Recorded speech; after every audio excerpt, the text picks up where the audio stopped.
தாயின் பாதுகாப்புல இருக்கக்கூடிய ஒரு குழந்தை கிளுகிழப்பு ஆட்டி விளையாட்டு காமிக்கிற ஒரு ஆளை பார்த்து நிச்சயம் மயங்கும், மகிழ்ச்சி அடையும்.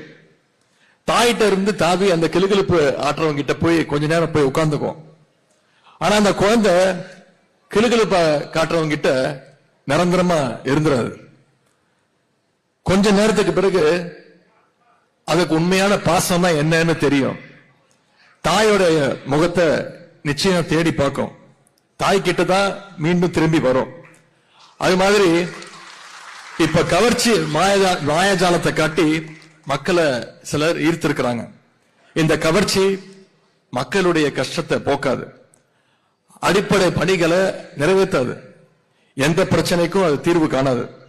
எனவே தாயோடைய அன்புக்கு ஈடாக எதுவும் இல்லை அப்படிங்கறத அந்த குழந்தை மீண்டும் உணர்ந்து தமிழ்நாட்டுக்கு தாயாக இருக்கக்கூடிய நம்முடைய கழகத்தை, நம்முடைய தலைவரை நோக்கி நிச்சயம் அந்த குழந்தை விரைவில் வரும்.